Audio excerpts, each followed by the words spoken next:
Assalamualaikum warahmatullahi wabarakatuh. Selamat siang Pak Guntur dan teman-teman semua. Perkenalkan, kami dari kelompok Cashbase untuk Healthcare ingin menyampaikan presentasi kami tentang data warehouse dan intelijensi bisnis terkait data modeling. Saya Stephen Prestia Krismawan. Dan saya Wiladatul Awalia. Saya Nanti Kirarima Wibowo. Dan aku Arya Priyatama. Berikut presentasi kami. Pertama, pendahuluan. Jadi, fokus domain yang kami pilih itu adalah healthcare. Jadi, di dalam layanan kesehatan, itu diperlukan integrasi untuk mengoptimalkan alur kerja operasional dan kualitas pelayanan medis.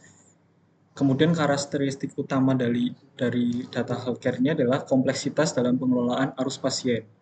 Latar belakangnya adalah karena kompleksitas data yang tinggi, sehingga diperlukan implementasi sistem informasi yang sudah ada sebagai kewajiban regulasi, dan itu akan menimbulkan masalah data rich, namun information-nya poor. Tujuannya adalah menyediakan wawasan berbasis data bagi direktur rumah sakit guna mengoptimalkan operasional dan kualitas pelayanan medis melalui transformasi data digital menjadi metrik strategis. Rincian tujuannya yang pertama memantau tren operasional, kedua evaluasi kinerja departemen, ketiga meningkatkan efisiensi klinis, keempat optimasi reservasi, kelima akselerasi query analitik. Analisis kebutuhan bisnis. Berikut stakeholder dan beberapa business question yang kami siapkan. Stakeholder bisnis ini adalah direktur rumah sakit dengan beberapa pertanyaan bisnis. Yang pertama, berapa total kunjungan pasien per bulan dan bagaimana trennya selama setahun terakhir. Kedua, poli mana yang paling banyak dan paling sedikit menangani pasien. Ketiga, berapa rata-rata lama rawat inap atau length of stay per poli. Kemudian keempat, departemen mana yang memiliki beban kunjungan tertinggi setiap bulannya. Kelima, berapa tingkat konversi appointment menjadi visit aktual.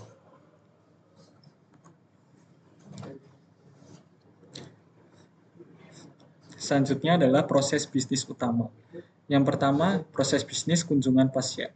Jadi, setiap kali pasien datang ke poli atau mendaftar rawat inap, nah itu adalah proses utamanya.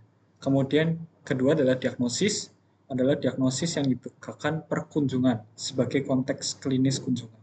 Ketiga, tindakan medis, tindakan atau prosedur yang dilakukan per kunjungan sebagai konteks operasional. Selanjutnya, perancangan dimensional modeling.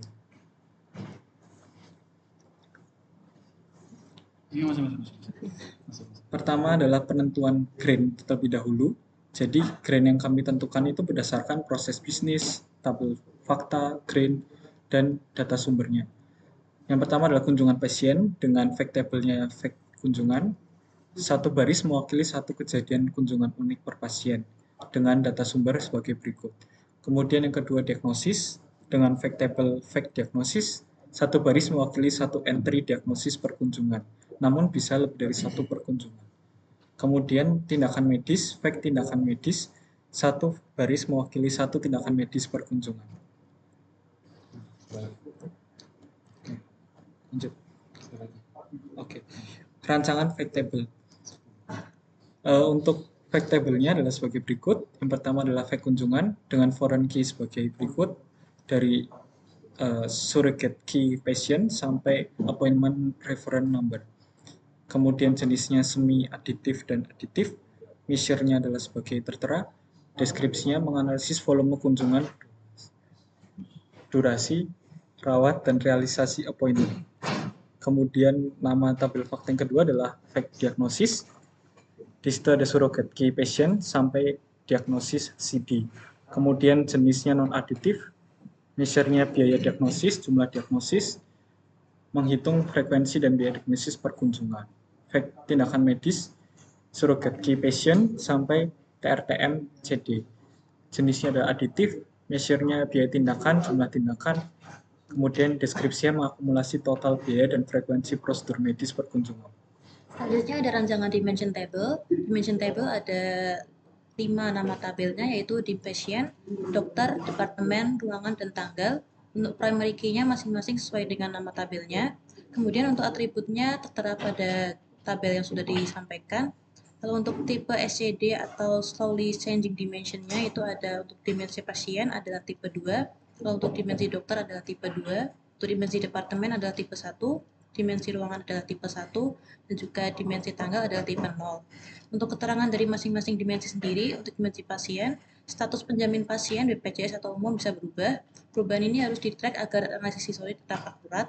Kemudian untuk dokter bisa mutasi departemen atau naik jabatan. Kemudian untuk departemen, perubahan nama poli bersifat koreksi administratif sehingga tidak diperlukan pelacakan historis. Lalu untuk ruangan, kapasitas dan jenis ruangan diasumsikan stabil, perubahannya bersifat koreksi, dan tanggalnya data kalender tidak pernah berubah sekali diisi bersifat permanen. Kemudian berikut adalah star atau snowflake skema diagram yang sudah kami buat yang merepresentasikan semua tabel fakta dan juga tabel dimensi yang sudah disebutkan pada slide sebelumnya. Kemudian selanjutnya adalah synthetic data generation. Yang pertama itu strategi. Strategi yang digunakan adalah mengambil dataset sumber yang berasal dari Kaggle. Kemudian tidak ada kode generator yang dipakai karena sudah adanya data yang lengkap. Dan juga kami mengambil keseluruhan baris dari dataset, namun hanya beberapa tabel yang digunakan. Lalu di bawahnya terdapat link dari Kaggle dataset yang kami gunakan. Berikut adalah skema sumber yang mengikuti struktur yang telah tentukan sebelumnya, yaitu sebagai berikut, yaitu tabel transaksi ada kunjungan, yang berisi data mentah kedatangan pasien, lalu ada diagnosis yang berisi catatan penyakit perkunjungan, lalu ada tindakan medis yang berisi prosedur medis yang dilakukan, lalu ada appointment yang berisi data janji temu pasien, lalu kemudian untuk data file master ada pasien yang berisi profil lengkap demografi pasien, lalu ada dokter yang berisi data staff medis atau dokter, lalu ada poli yang berisi data poliklinik dan departemen. Kemudian berikutnya adalah implementasi Apache Airflow. Yang pertama adalah arsitektur DAG. Implementasi Airflow pada proyek ini difokuskan pada otomasi dan efisiensi dengan menggunakan Airflow. Direktur rumah sakit dapat dipastikan menerima laporan tren kunjungan yang selalu diperbarui secara berkala tanpa intervensi manual. Yang lalu di bawah ini adalah arsitektur DAG yang sudah kami lakukan sebelumnya. Kemudian penjelasan teks dari penggunaan DPT dalam Airflow ini seperti teks tabel 8 menjamin bahwa transformasi data di DAG-DB dilakukan dengan standar pengembangan yang tinggi, pada akhirnya berkontribusi pada akurasi data dan kecepatan query yang tercatat peningkatannya hingga 94,2%. Selanjutnya adalah implementasi DPT. Struktur proyek dan penjelasan tiap layer yaitu yang pertama source layer yang berisi data mentah dari raw patients, CSV, lalu ada raw doctor CSV dan juga raw visit CSV, dan juga transaksi lain yang menjadi sumber analisis. Kemudian ada staging layer yang hasil standarisasi yang diberi prefix seperti EHP, PATN, dan sebagainya. Lapisan ini disebut langsung dalam laporan sebagai sumber utama kami sebagai dalam tabel master dan transaksi.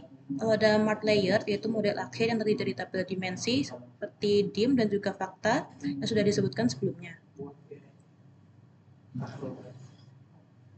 Kemudian ada hasil DBT-Doc, yaitu pipeline data ini menggunakan CSV sebagai sumber data, Apache Airflow sebagai pengatur alur kerja, dan DAG-DB sebagai pusat penyimpanan data. Dan ini linear graph untuk masing-masing tabel fakta. Yang pertama ada tabel fakta diagnosis. Kemudian yang kedua tabel fakta tindakan medis. Kemudian data mart. Ini linear graph untuk masing-masing tabel fakta kunjungan. Baik, jadi ini untuk Airflow-nya.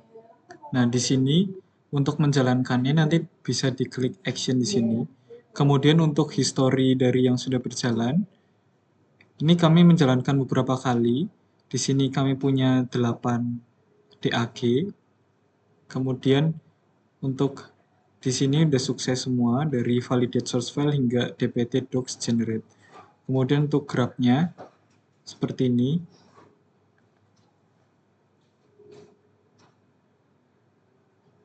Dari sini hingga tahap ke-8.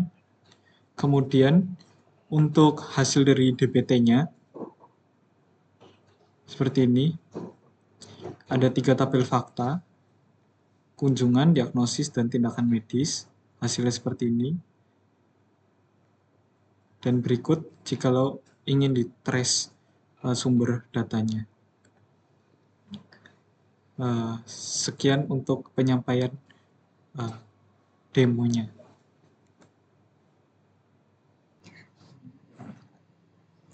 Data mart.